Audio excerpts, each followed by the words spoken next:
Joaquìn Archibaldo Guzmán Loera, commonly known as El Chapo because of his 168 centimeter stature, is a Mexican former drug lord and a former leader within the Sinaloa cartel, an international crime syndicate. He is considered to have been one of the most powerful drug traffickers in the world. Guzmán was born in Sinaloa and raised in a poor farming family. He endured physical abuse at the hands of his father, and also entered the drug trade through his father, helping him grow marijuana for local dealers during his early adulthood. Guzmán began working with Héctor Luis Palma Salazar by the late 1970s, one of the nation's rising drug lords. He helped Salazar map routes to move drugs through Sinaloa and into the United States.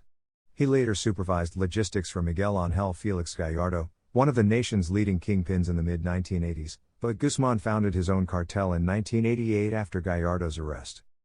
Guzmán oversaw operations whereby mass cocaine, methamphetamine, marijuana, and heroin were produced, smuggled into, and distributed throughout the United States and Europe, the world's largest users. He achieved this by pioneering the use of distribution cells and long-range tunnels near borders, which enabled him to export more drugs to the United States than any other trafficker in history. Guzmán's leadership of the cartel also brought immense wealth and power. Forbes ranked him as one of the most powerful people in the world between 2009 and 2013, while the Drug Enforcement Administration estimated that he matched the influence and wealth of Pablo Escobar. Guzmán was first captured in 1993 in Guatemala and was extradited and sentenced to 20 years in prison in Mexico for murder and drug trafficking. He bribed prison guards and escaped from a federal maximum security prison in 2001. His status as a fugitive resulted in an $8.8 million combined reward from Mexico and the U.S. for information leading to his capture, and he was arrested in Mexico in 2014. He escaped prior to formal sentencing in 2015, through a tunnel dug by associates into his jail cell. Mexican authorities recaptured him following a shootout in 2016 and extradited him to the U.S. a year later. In 2019, he was found guilty of a number of criminal charges related to his leadership of the Sinaloa cartel, was sentenced to life imprisonment, and incarcerated in ADX Florence, Colorado, U.S. Joaquìn Archibaldo Guzmán Loera was born on April 4, 1957 into a poor family in the rural community of La Tuna, Badiraguato, Sinaloa, Mexico. His parents were Emilio Guzmán Bustillos and Maria Consuelo Loera Perez. His paternal grandparents were Juan Guzmán and Otilia Bustillos, and his maternal grandparents were Ovidio Loera Cobret and Pampasa Perez Uriarte. For many generations, his family lived at La Tuna. His father was officially a cattle rancher, as were most in the area where he grew up. According to some sources, however, he might also have been a jamero, an opium poppy farmer. He has two younger sisters named Armida and Bernarda and four younger brothers named Miguel Ángel, Aureliano, Arturo, and Emilio. He had three unnamed older brothers who reportedly died of natural causes when he was very young. Few details are known of Guzmán's upbringing. As a child, he sold oranges and dropped out of school in third grade to work with his father and as a result is functionally illiterate. He was known for being a practical joker and enjoyed playing pranks on his friends and family when he was young. He was regularly beaten, and he sometimes fled to his maternal grandmother's house to escape such treatment. However, he stood up to his father to protect his younger siblings from being beaten. It is possible that Guzmán incurred his father's wrath for trying to stop him from beating them. His mother, however, was his foundation of emotional support. The nearest school to his home was about 60 miles away, and he was taught by traveling teachers during his early years. The teachers stayed for a few months before moving to other areas. With few opportunities for employment in his hometown, he turned to the cultivation of opium poppy, a common practice among local residents. During harvest season, Guzmán and his brothers hiked the hills of Badiraguato to cut the bud of the poppy. Once the plant was stacked in kilos, his father sold the harvest to other suppliers in Culiacán and Guamuchil. He sold marijuana at commercial centers near the area while accompanied by Guzmán. His father spent most of the profits on liquor and women and often returned home with no money. Tired of his mismanagement, Guzmán cultivated his own marijuana plantation at age 15 with cousins Arturo, Alfredo, Carlos, and Héctor Beltrán Leiva, and he supported his family with his marijuana production. When he was a teenager, however, his father kicked him out of the house, and he went to live with his grandfather. It was during his adolescence that Guzmán gained the nickname El Chapo, Mexican slang for shorty, for his 1.68 meter stature and stocky physique. Most people in Badiraguato worked in the poppy fields of the Sierra Madre Occidental for most of their lives, but Guzmán left his hometown in search of greater opportunities through his uncle Pedro Áviles Pérez, one of the pioneers of Mexican drug trafficking. He left Badiraguato in his 20s and joined organized crime. During the 1980s, the leading crime syndicate in Mexico was the Guadalajara cartel, which was headed by Miguel Ángel Félix Gallardo alias El Padrino or the Godfather, Rafael Caro Quintero, Ernesto Fonseca Carrillo alias Don Neto, Juan José Esparagoza Moreno alias El Azul, the Blue One and others. In the 1970s, Guzmán first worked for the drug lord Héctor El Güero Palma by transporting drugs and overseeing their shipments from the Sierra Madre region to urban areas near the U.S.-Mexico border by aircraft. Since his initial steps in organized crime, Guzmán was ambitious and regularly pressed on his superiors to allow him to increase the share of narcotics that were smuggled across the border. He also favored a violent and serious approach when doing business. If any of his drug shipments were not on time, Guzmán would simply kill the smuggler himself by shooting him in the head. Those around him learned that cheating him or going with other competitors, even if they offered better prices, was unwise. The leaders of the Guadalajara cartel liked Guzmán's business acumen, and in the early 1980s introduced him to Félix Gallardo, one of the major drug lords in Mexico at that time.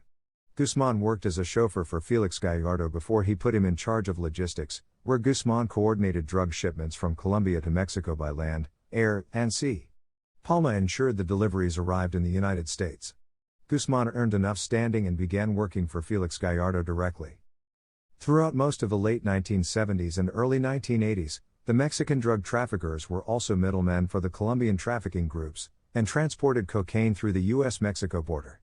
Mexico, however, remained a secondary route for the Colombians, given that most of the drugs trafficked by their cartels were smuggled through the Caribbean and the Florida corridor.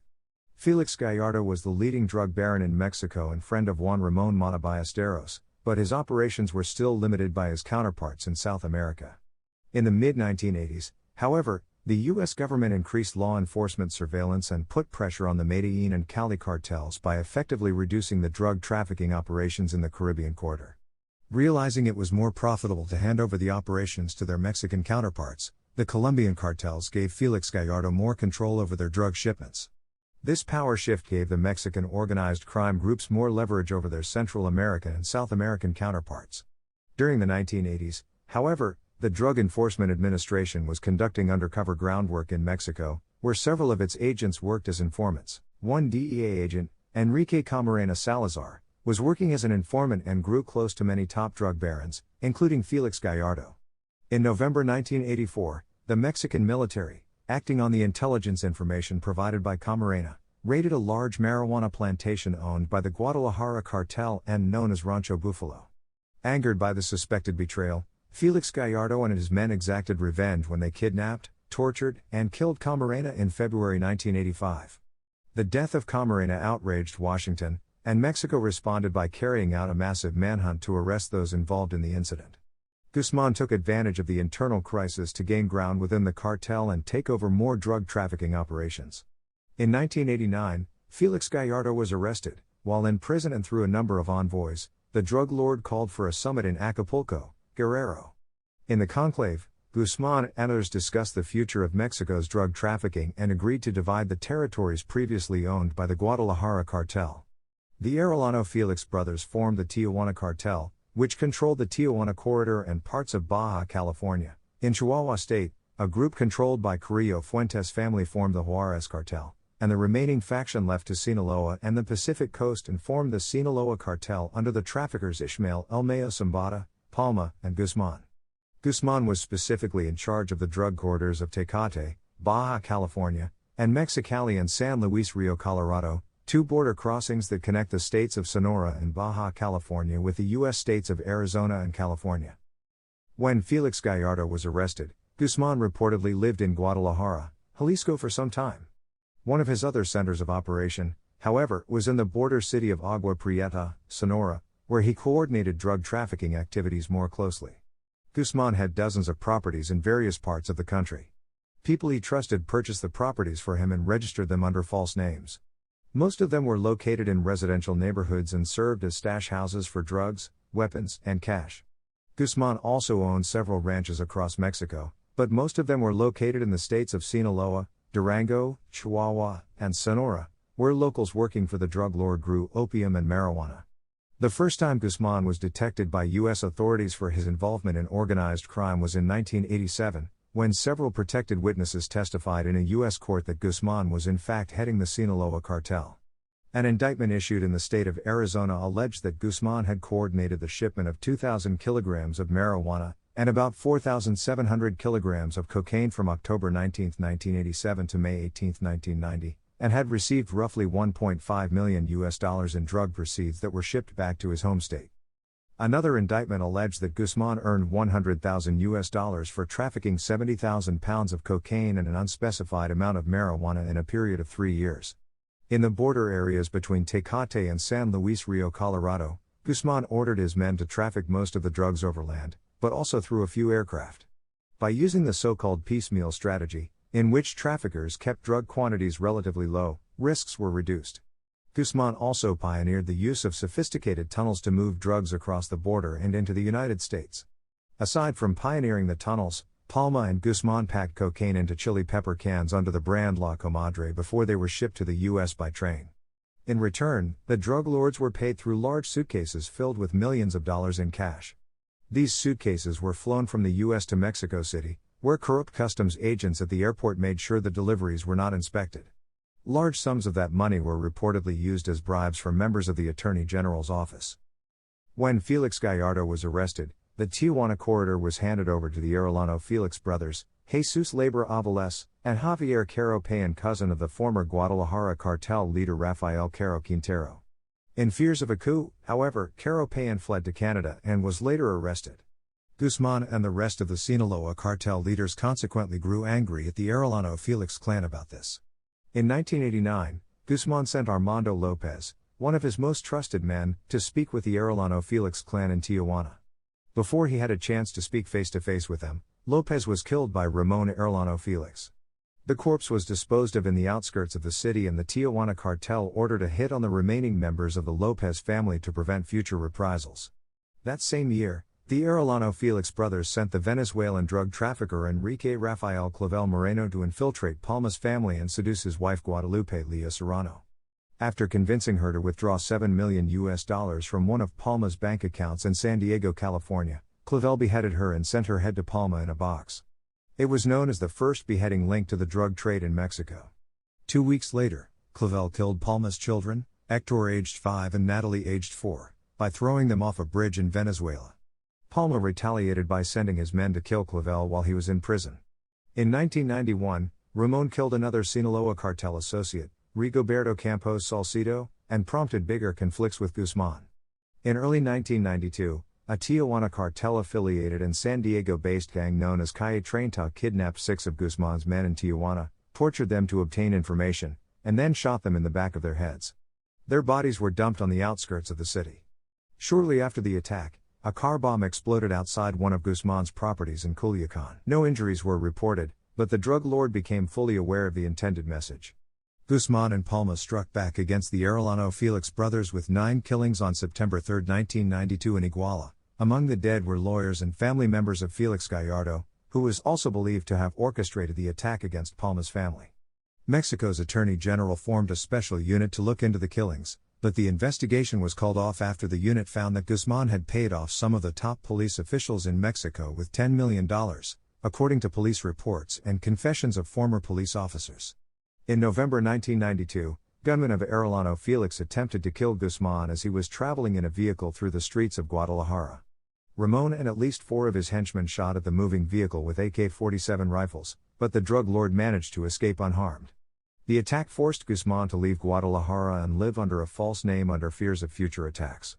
He and Palma, however, responded to the assassination attempt in a similar fashion. Several days later, on November 8, 1992, a large number of Sinaloa cartel men posing as policemen stormed the Christine discotheque in Puerto Vallarta, spotted Ramon, Francisco Javier Arellano Felix, David Baron Corona, and opened fire at them. The shooting lasted for at least 8 minutes, and more than 1,000 rounds were fired by both Guzmán's and Arellano Felix's gunmen. 6 people were killed in the shootout, but the Arellano Felix brothers were in the restroom when the raid started and reportedly escaped through an air conditioning duct before leaving the scene in one of their vehicles. On 9 and December 10, 1992, 4 alleged associates of Felix Gallardo were killed.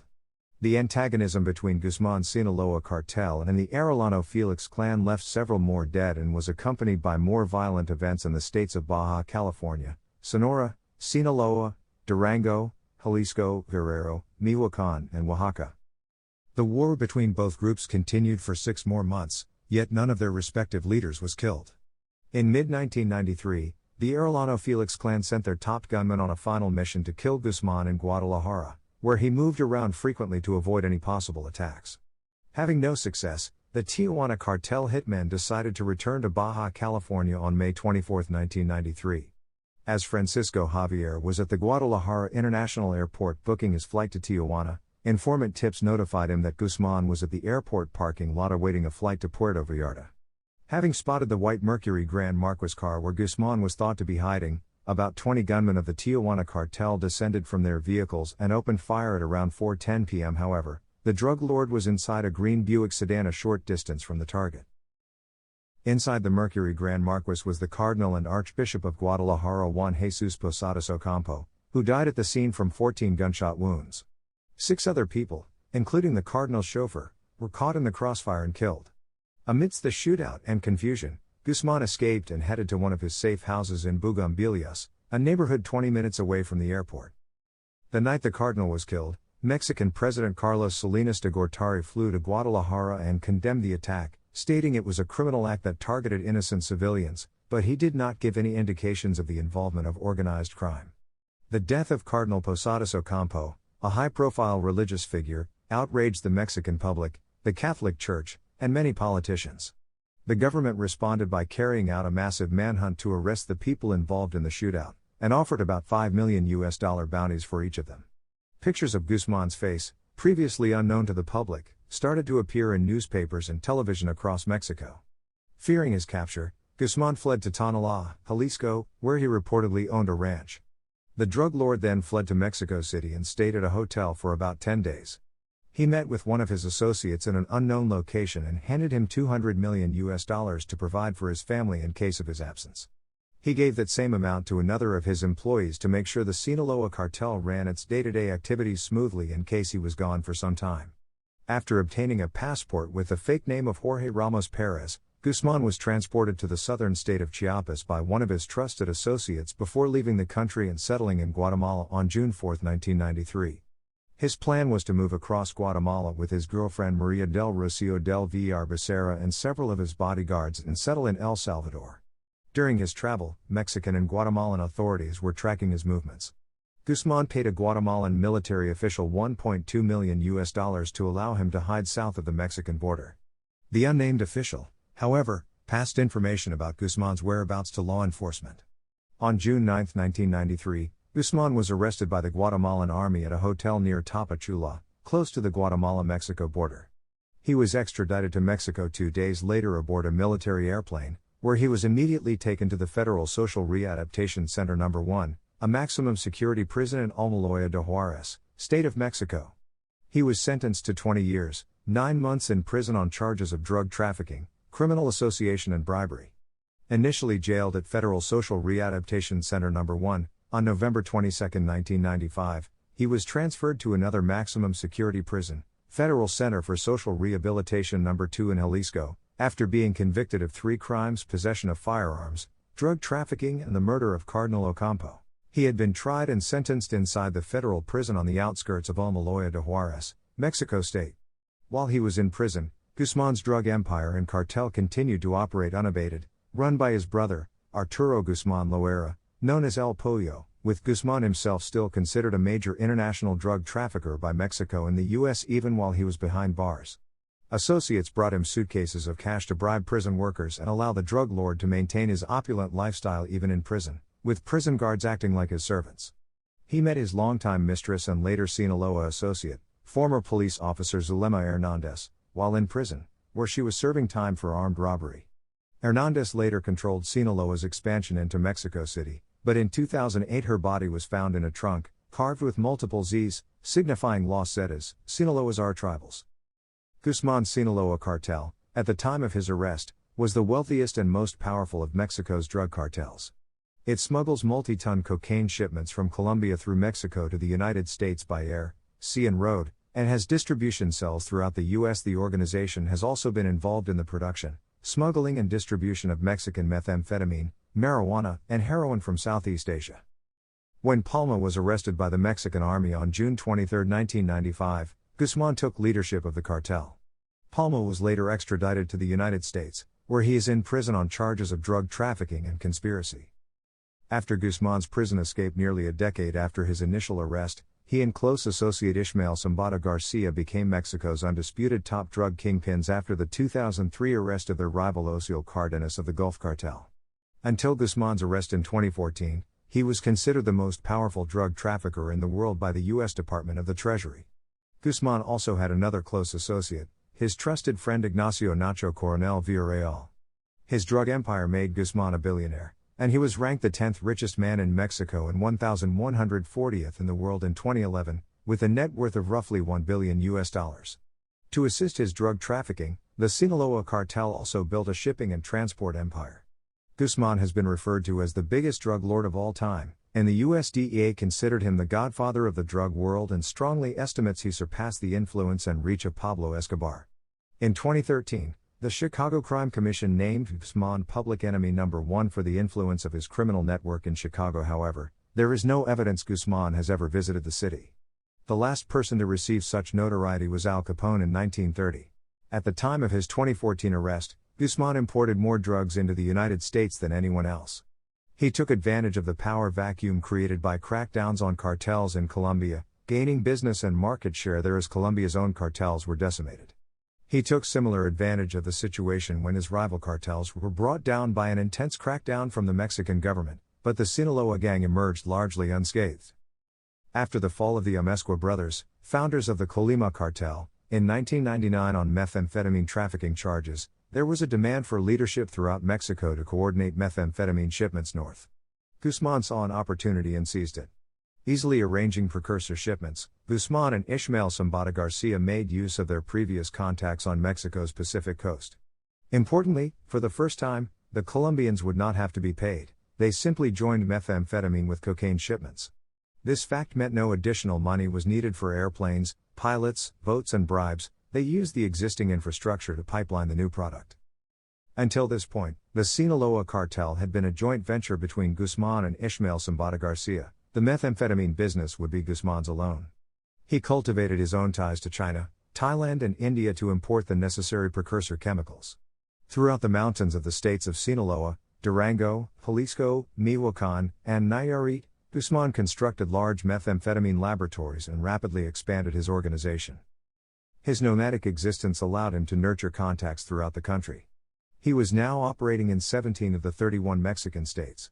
With his business expanding, he placed his trusted friend Ignacio Coronel Villarreal in charge of methamphetamine production. This way Guzmán could continue being the boss of bosses.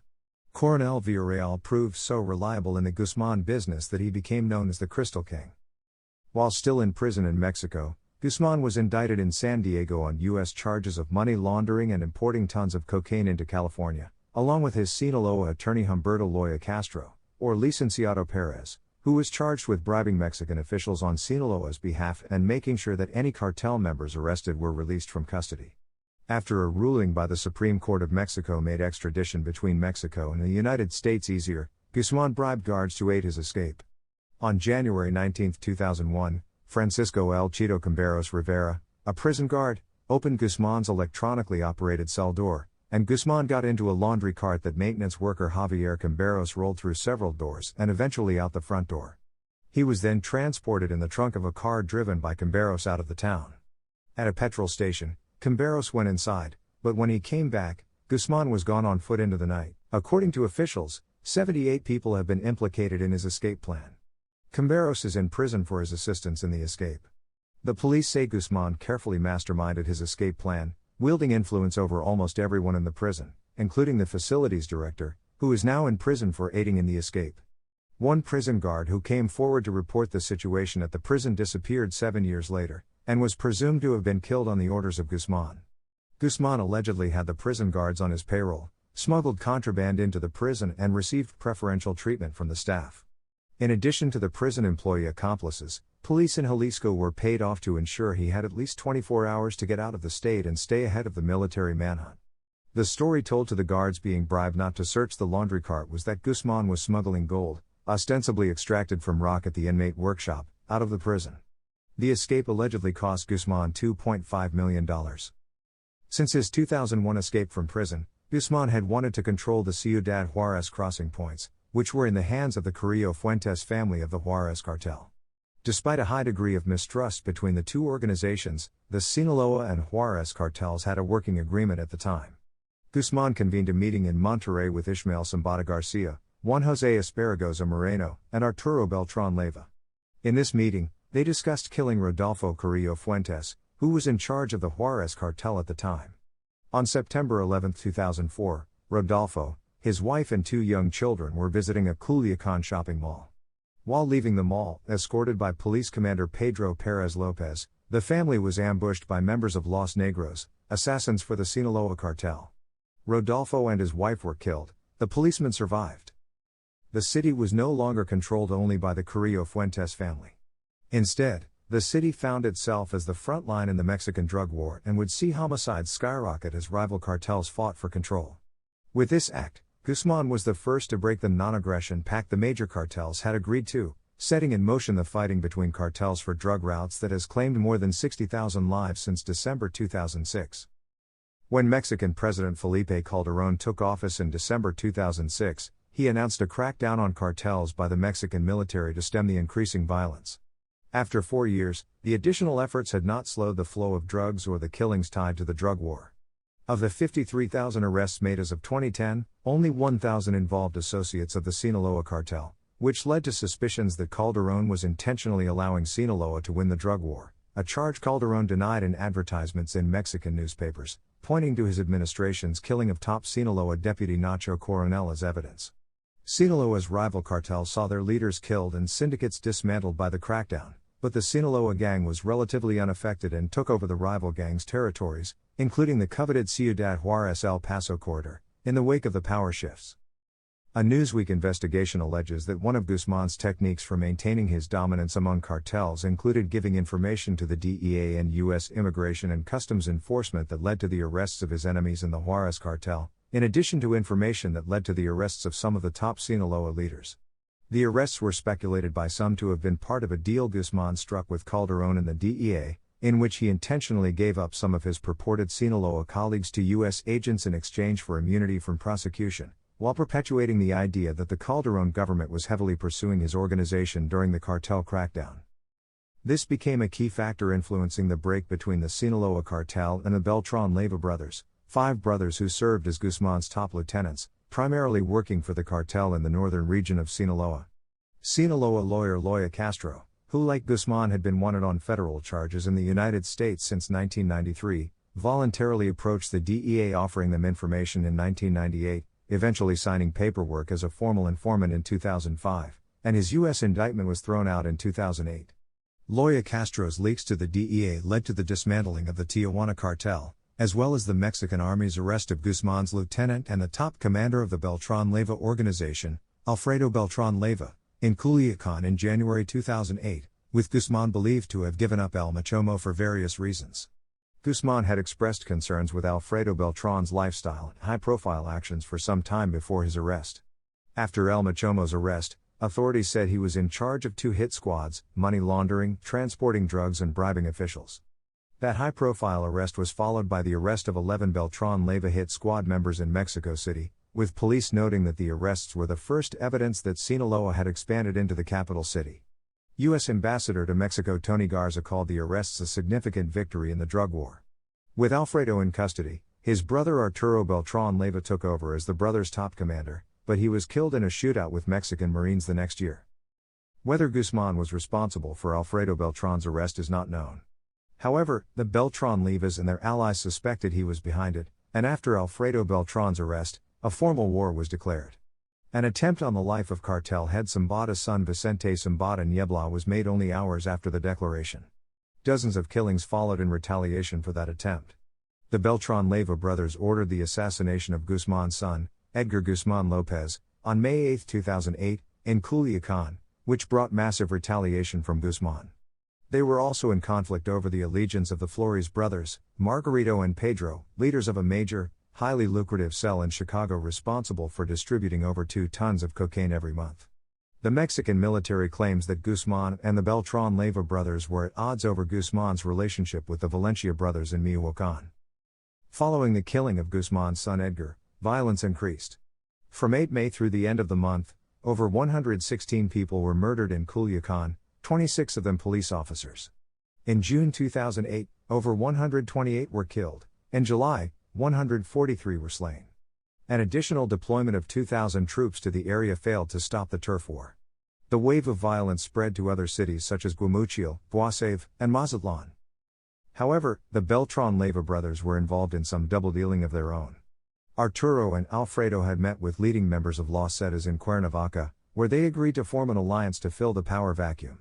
They would not necessarily go after the main strongholds, such as the Sinaloa and Gulf Cartel. Instead, they would seek control of southern states like Guerrero, Oaxaca, Yucatán, and Quintana Roo. They worked their way into the center of the country, where no single group had control. The Beltrán Leiva organization allied with the Gulf Cartel and its hit squad Los Zetas against Sinaloa.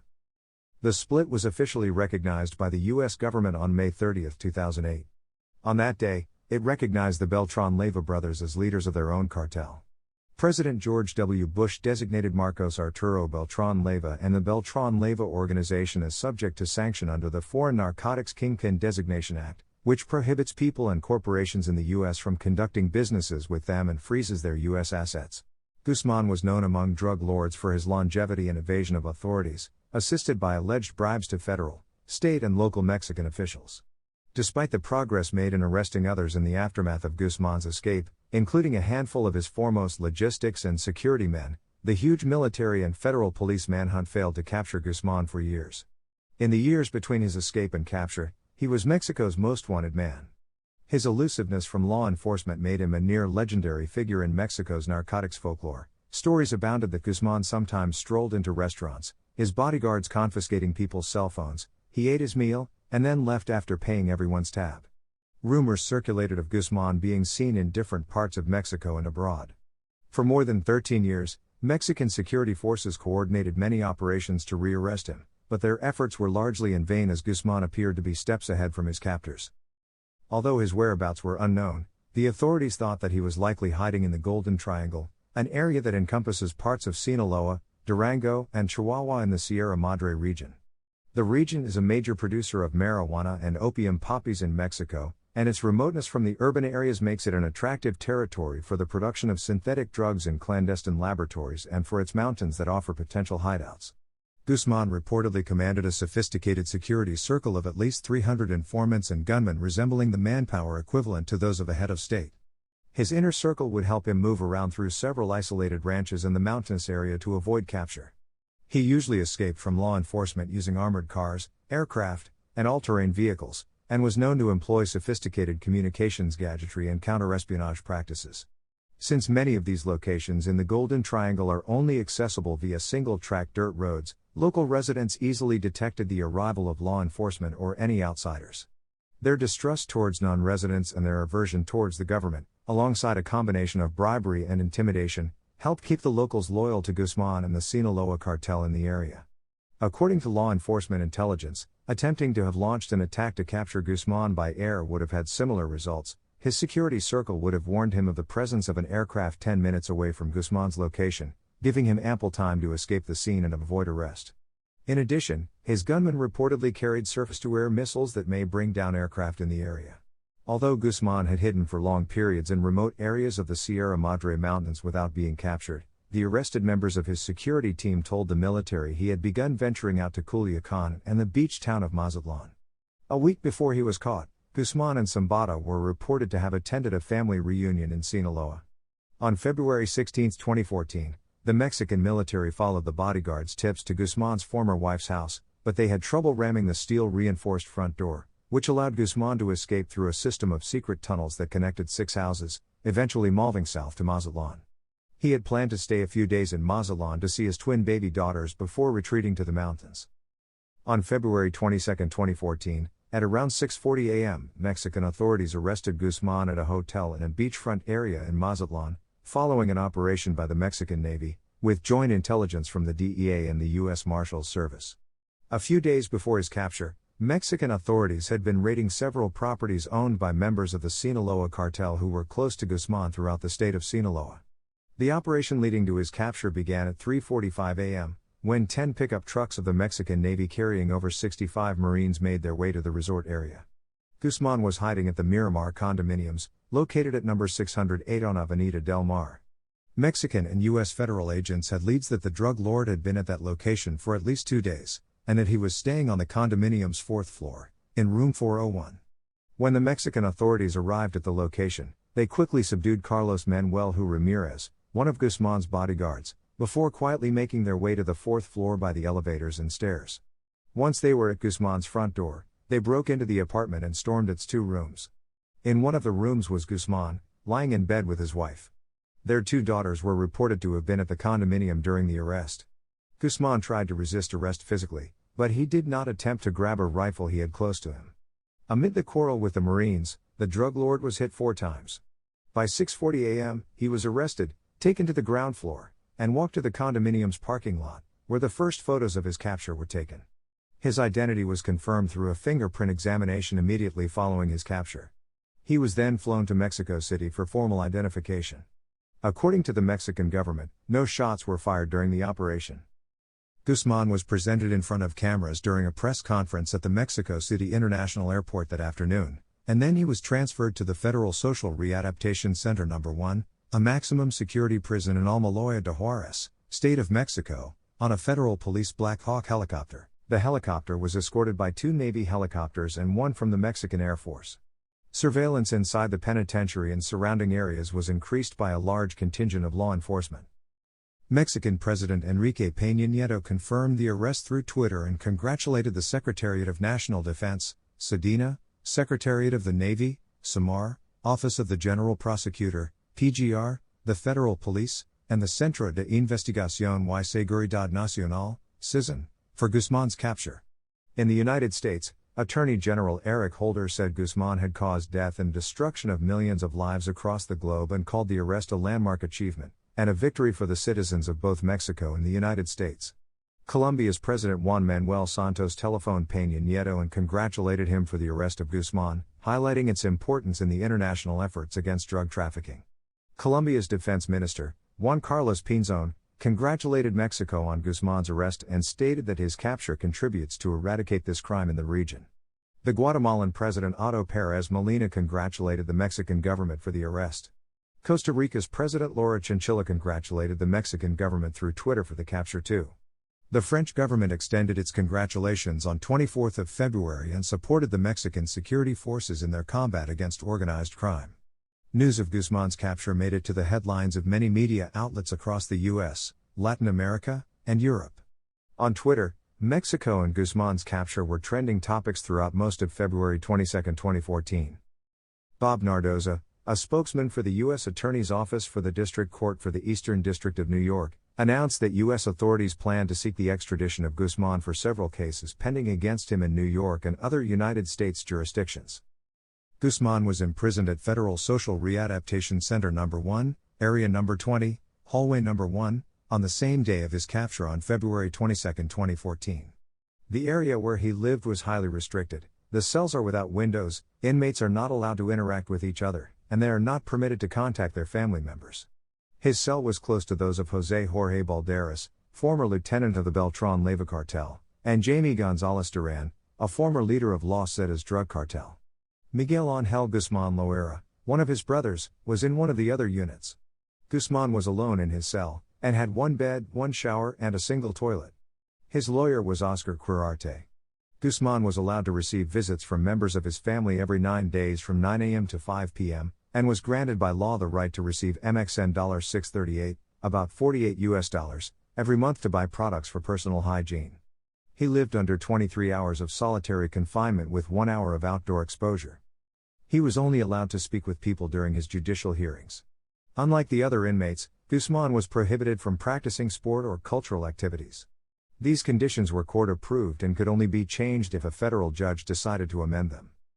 On 24th of February, the Mexican government formally charged Guzmán for drug trafficking, a process that slowed down his possible extradition to the U.S. The decision to initially file only one charge against him showed that the Mexican government was working on preparing more formal charges against Guzmán, and possibly including the charges he faced before his escape from prison in 2001.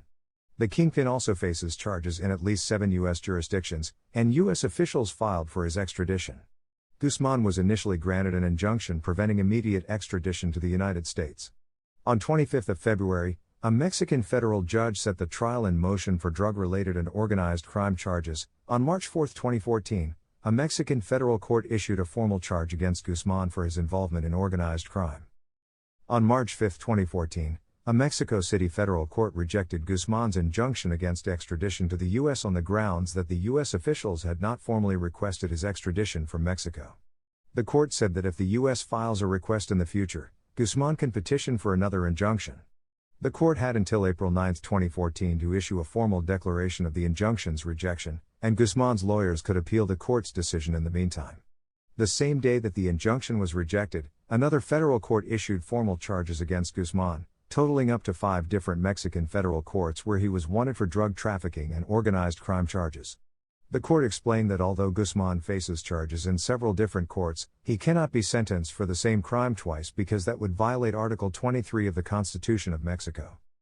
On April 17, 2014, the Attorney General of Mexico, Jesus Murillo Karam, said that Mexico had no intention of extraditing Guzmán to the U.S. even if a formal request were to be presented. He said he wished to see Guzmán face charges in Mexico, and expressed his disagreement with how the U.S. cuts deals with extradited Mexican criminals by reducing their sentences in exchange for information. On July 16, 2014, Guzmán reportedly helped organize a 5-day hunger strike in the prison in cooperation with inmate and former drug lord Edgar Valdez Villarreal. Over 1,000 prisoners reportedly participated in the protest and complained of the prison's poor hygiene, food, and medical treatment. The Mexican government confirmed that the strike took place and that the prisoners' demands were satisfied, but denied that Guzmán or Valdez Villarreal were involved in it given their status as prisoners in solitary confinement. On September 25, 2014, Guzmán and his former business partner Zambada were indicted by the United States District Court for the Eastern District of New York in Brooklyn. According to the court documents, both of them conspired to kill Mexican law enforcement officers, government officials, and members of the Mexican armed forces. Among the people killed under the alleged orders of Guzmán were Roberto Velasco Bravo, the chief of Mexico's Organized Crime Investigatory Division, Rafael Ramirez Jaime, the chief of the Arrest Division of the Attorney General's Office, Rodolfo Carrillo Fuentes, former leader of the Juarez cartel, among other criminals from the Tijuana, Los Zetas, Beltrán Leiva and Juarez crime syndicates. The court alleged that Guzmán used professional assassins to carry out hundreds of acts of violence, including murders, assaults, kidnappings, assassinations and acts of torture. In addition, it alleged that he oversaw a drug trafficking empire that transported multi-ton shipments of narcotics from South America, through Central America and Mexico, and then to the U.S., and that his network was facilitated by corrupt law enforcement and public officials. It also alleged that Guzmán laundered more than $14 billion in drug proceeds along with several other high-ranking drug lords. On November 11, 2014, a federal court in Sinaloa granted Guzmán an injunction for weaponry charges after the judge determined that the arrest was not carried out the way the Mexican Navy reported it. According to law enforcement, the Navy apprehended Guzmán after they received an anonymous tip on an armed individual in the hotel where he was staying. However, no evidence of the anonymous tip was provided. The judge also determined that the investigations leading to his arrest were not presented in court. He determined that law enforcement's version of the arrest had several irregularities because the Navy did not have a raid warrant when they entered the premises and arrested Guzmán. On January 20, 2015, Guzmán requested another injunction through his lawyer Andrés Granados Flores to prevent his extradition to the U.S. His defense argued that if he were to be extradited and judged in a foreign court, his constitutional rights expressed in Articles 1, 14, 16, 17, 18 and 20 of the Constitution of Mexico would be violated. The decision of his defense was made after Attorney General Murillo Karam said at a press conference that the U.S. was pushing to formally request his extradition. The PGR in Mexico's Secretariat of Foreign Affairs stated that Guzmán had a provisional arrest with extradition purposes from the U.S. government since February 17, 2001, but that the formal proceedings to officiate the extradition were not realized because investigators considered that the request was outdated and believed it would have been difficult to gather potential witnesses. Murillo Karam said that the Mexican government would process the request when they deemed it appropriate. He asked for a second injunction preventing his extradition on 26 January. Mexico City Federal Judge Fabricio Villegas asked federal authorities to confirm in 24 hours if there was a pending extradition request against Guzmán. In a press conference the following day, Murillo Karam said that he was expecting a request from Washington, but said that they would not extradite him until he faces charges and completes his sentences in Mexico. If all the charges are added up, Guzmán may receive a sentence between 300 and 400 years. On July 11, 2015, Guzmán escaped from Federal Social Readaptation Center No. 1. Guzmán was last seen by security cameras at 20:52 hours near the shower area in his cell. The shower area was the only part of his cell that was not visible through the security camera.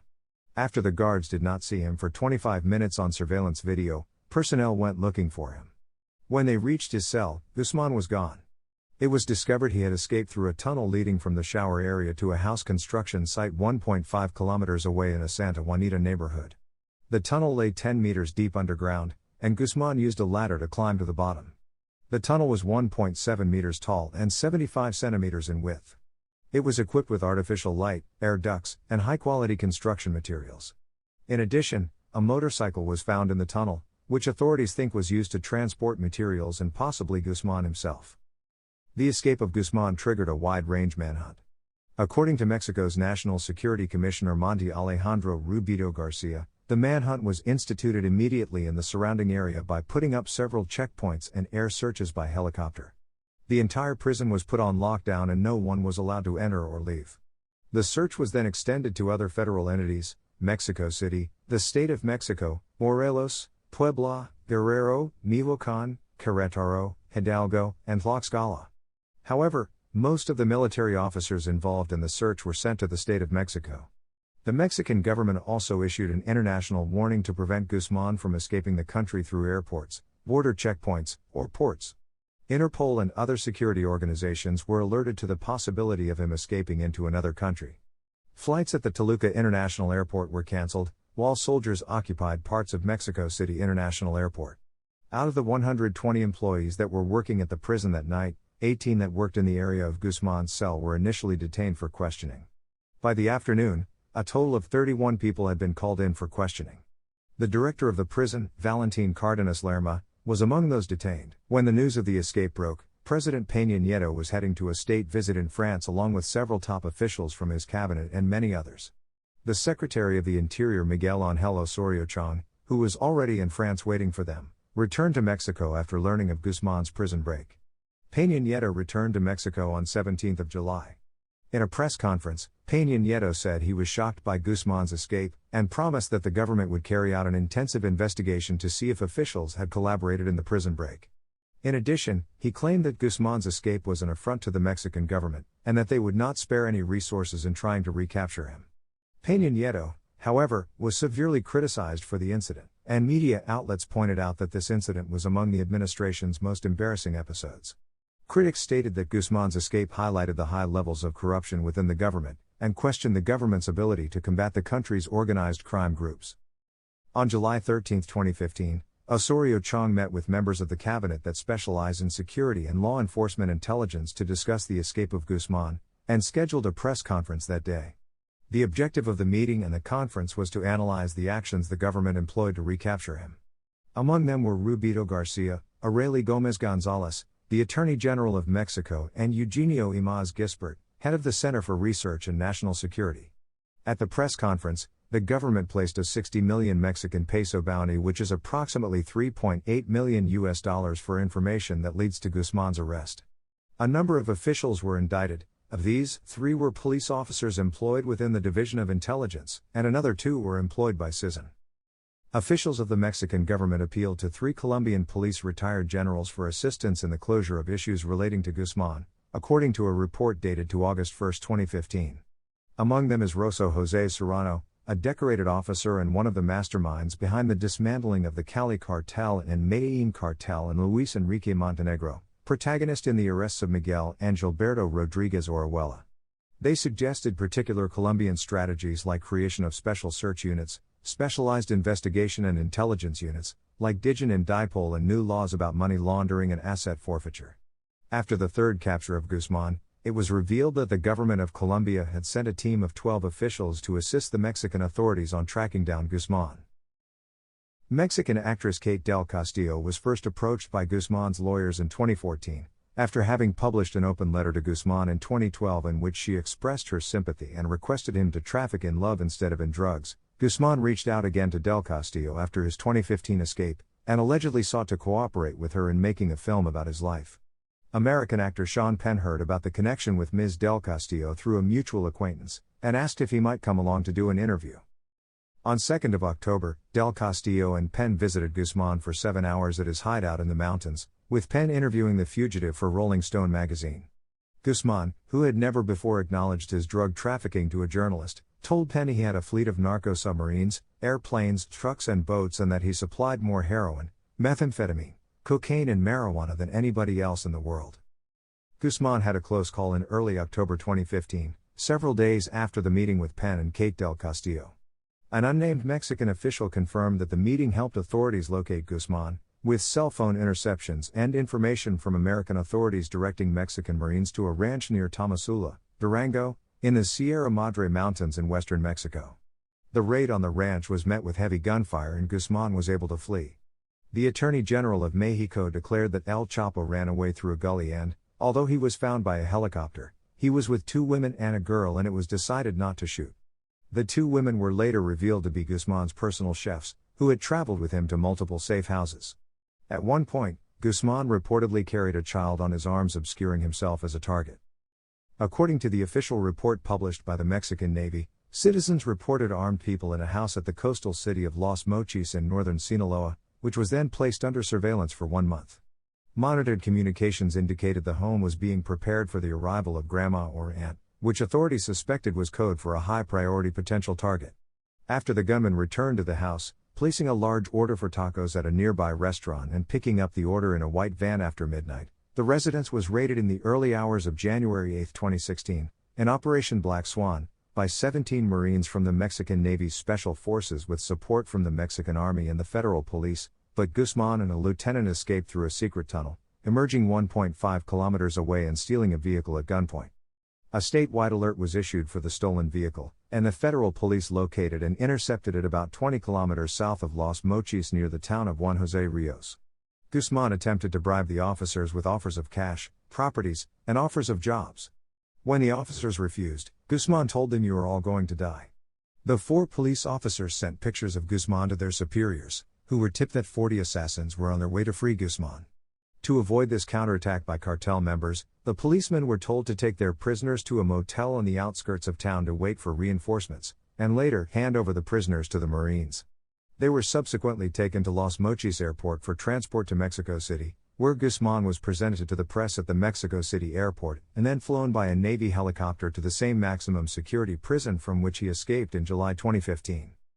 During the raid, 5 gunmen were killed, 6 others arrested, and 1 Marine was wounded. The Mexican Navy said that they found 2 armored cars, 8 assault rifles, including 2 Barrett M82 sniper rifles, 2 M16 rifles with grenade launchers and a loaded rocket-propelled grenade launcher. Secretary of the Interior Miguel Ángel Osorio Chong was hosting a reunion with Mexico's ambassadors and consuls when he received a notice from the president on Guzmán's capture. He returned a few moments later with Secretary of National Defense Salvador Cienfuegos Zepeda, Secretary of Navy Vidal Francisco Soberan Sanz and Secretary of Foreign Affairs Claudia Ruiz Massieu. Osorio Chong then announced the capture to the diplomats by reading the president's tweet, which resulted in applause and chants of Viva Mexico, Viva el Presidente Peña and Viva las Fuerzas Armadas. Long live Mexico, long live President Peña, long live our military forces. This was followed by a spontaneous rendition of the national anthem by the crowd. Colombian President Juan Manuel Santos congratulated Mexican President Enrique Peña Nieto for the capture of Guzmán. Santos stated that Guzmán's capture is a success, a great blow against organized crime and drug trafficking, adding that finally, this individual, like all criminals, will find what he deserves in the eyes of justice, and we celebrate that the Mexican authorities have recaptured this criminal. Loretta Lynch, United States Attorney General, praised Mexican authorities who have worked tirelessly in recent months to bring Guzmán to justice. Emma Coronel Ashpuro, 31, the wife of Joaquìn Guzmán, was arrested at Dulles International Airport on February 22, 2021, accused of helping her husband run his cartel and plot his escape from prison in 2015. Coronel was charged with conspiracy to distribute cocaine, methamphetamine, heroin and marijuana in the U.S. She has not been charged with any crimes in Mexico, although her father, Inés Coronel Barreras, and her brother, Edgar Coronel, were arrested on drug charges and allegations of helping Guzmán's first prison escape. Inés Coronel was arrested in 2013 and sentenced to 10 years, 3 months in prison in 2017. Edgar Coronel Ashpuru was arrested in 2015 and is imprisoned in Aguarudo Prison, Sinaloa. In 2019, Emma Coronel launched a clothing line and appeared on U.S. reality television. Mexico formally launched a renewed process of extradition to the United States 2 days after Guzmán was recaptured on January 8, 2016, after his second prison escape. Guzmán's lawyers mounted numerous and creative injunctions to prevent extradition. Vicente Antonio Bermúdez Zacarías was a federal judge involved in Guzmán's extradition proceedings, and he was assassinated on October 17, 2016 while jogging near Mexico City. Guzmán was wanted in Chicago, San Diego, New York City, New Hampshire, Miami, and Texas, in addition to having indictments in at least 7 different U.S. federal courts. Charges in the United States include drug trafficking with intent to distribute, conspiracy association, organized crime against health, money laundering, homicide, illegal possession of firearms, kidnapping, and murder in Chicago, Miami, New York, and other cities. A critical requirement for extradition was that the U.S. must guarantee that they would not sentence Guzmán to death if he were found guilty of homicide charges. On January 19, 2017, Guzmán was extradited to the U.S. to face the charges and turned over to the custody of HSI and DEA agents. He was housed at the maximum security wing of the Metropolitan Correctional Center, New York, located in Manhattan. He pled not guilty on 20th of January to a 17-count indictment in the United States District Court in New York. U.S. District Judge Brian Cogan scheduled his trial for November 5, 2018, when jury selection began. According to the prosecutors, juror anonymity and an armed escort are necessary even if Guzmán is in isolation due to his history of having jurors and witnesses murdered. The judge agreed to keep jurors anonymous and to have Guzmán transported to and from the courthouse by U.S. Marshals and sequestered from the public while in the courthouse. Opening arguments began Tuesday 13th of November, and closing arguments took place on January 31, 2019. Guzmán was found guilty of all counts on February 12, 2019, and was sentenced on July 17, 2019 to life in prison plus 30 years and ordered to forfeit more than $12.6 billion. He was imprisoned in ADX Florence, the most secure U.S. supermax prison under Federal Register number 89914053. Guzmán's family is heavily involved in drug trafficking. Several members of his family, including his brother, one of his sons, and a nephew were killed by Sinaloa's tribal cartels, Los Zetas and the Beltran Leyva organization. In 1977, Guzmán married Alejandrina Maria Salazar Hernández in a small ceremony in the town of Jesus Maria, Sinaloa. The couple had at least 3 children, Cesar, Iván Archibaldo, and Jesus Alfredo. He set them up in a ranch home in Jesus Maria. When he was 30 years old, El Chapo fell in love with a bank clerk, Estela Peña of Nayarit, whom he kidnapped and with whom he had sexual relations. They later married. In the mid-1980s, Guzmán married once more, to Griselda López Pérez, with whom he had 4 more children, Edgar, Joaquín Jr., Ovidio, and Griselda Guadalupe. Guzmán's sons followed him into the drug business, and his third wife, López Pérez, was arrested in 2010, in Culiacán. In November 2007, Guzmán married an 18-year-old American beauty queen, Emma Coronel Ashpuru, the daughter of one of his top deputies, Inés Coronel Barreras, in Canelas, Durango. In August 2011, she gave birth to twin girls, Maria Joaquina and Emily Guadalupe, in Los Angeles County Hospital, in California. Emma Coronel Ashpuru pleaded guilty on June 6, 2021, to charges in the U.S. and admitted that she helped her husband run his multi-billion-dollar criminal empire. On May 1, 2013, Guzmán's father-in-law, Inés Coronel Barreras, was captured by Mexican authorities in Agua Prieta, Sonora, with no gunfire exchanged. U.S. authorities believe Coronel Barreras was a key operative of the Sinaloa cartel who grew and smuggled marijuana through the Arizona border area. On February 15, 2005, Guzmán's son Iván Archibaldo, known as El Chapito, was arrested in Guadalajara on money laundering charges. He was sentenced to 5 years in a federal prison but released in April 2008, after a Mexican federal judge, Jesus Guadalupe Luna, ruled that there was no proof his cash came from drugs other than that he was a drug lord's son. Luna and another judge were later suspended on suspicion of unspecified irregularities in their decisions, including Luna's decision to release El Chapito. Guzmán's son Edgar Guzmán López died after a 2008 ambush in a shopping center parking lot in Culiacán, Sinaloa. Afterwards, police found more than 500 AK-47 bullet casings at the scene. Guzmán's brother Arturo, known as El Pollo, was killed in prison in 2004. Another of Guzmán's sons, Jesus Alfredo Guzmán Salazar, known as El Gordo, then 23 years old, was suspected of being a member of the cartel and was indicted on federal charges of drug trafficking in 2009 with Guzmán by the U.S. District Court of Northern Illinois, which oversees Chicago. Authorities described Guzmán Salazar as a growing force within his father's organization and directly responsible for Sinaloa's drug trade between the U.S. and Mexico and for managing his billionaire father's growing list of properties. Guzmán Salazar and his mother, Guzmán's former wife Maria Alejandrina Salazar Hernández, were both described as key operatives in the Sinaloa cartel and added to the U.S.'s financial sanction list under the Kingpin Act on June 7, 2012. The U.S. Treasury Department described Salazar as Guzmán's wife, in its sanction against her, and described Guzmán as her husband. The month before, the U.S. Treasury Department had announced sanctions against Guzmán's sons Iván Guzmán Salazar and Ovidio Guzmán López under the Kingpin Act. Guzmán's second wife, Griselda López Pérez, was also sanctioned by the U.S. under the Kingpin Act and described as Guzmán's wife. Jesus Guzmán Salazar was reported to have been detained by Mexican Marines in an early morning raid in the western state of Jalisco on June 21, 2012. Months later, however, the Mexican Attorney General's office announced the Marines had arrested the wrong man and that the man captured was actually Felix Beltrán León, who said he was a used car dealer, not the drug lord's son. U.S. and Mexican authorities blamed each other for providing the inaccurate information that led to the arrest. In 2012, Alejandrina Gisela Guzmán Salazar, a 31-year-old pregnant physician and Mexican citizen from Guadalajara, was said to have claimed she was Guzmán's daughter as she crossed the U.S. border into San Diego. She was arrested on fraud charges for entering the country with a false visa. Unnamed officials said the woman was the daughter of Maria Alejandrina Salazar Hernández but did not appear to be a major figure in the cartel. She had planned to meet the father of her child in Los Angeles and give birth in the United States.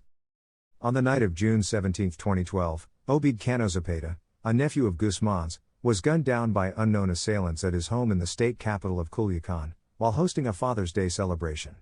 The gunmen, who were reportedly carrying AK-47 rifles, also killed two other guests and left another seriously injured. Obed was a brother of Luis Alberto Cano Zepeda, another nephew of Guzmán's who worked as a pilot drug transporter for the Sinaloa cartel. The latter was arrested by the Mexican military in August 2006. Insight Crime notes that Obed's murder may have been either a retaliation attack by Los Zetas, for Guzmán's incursions into their territory, or a brutal campaign heralding Los Zetas' presence in Sinaloa.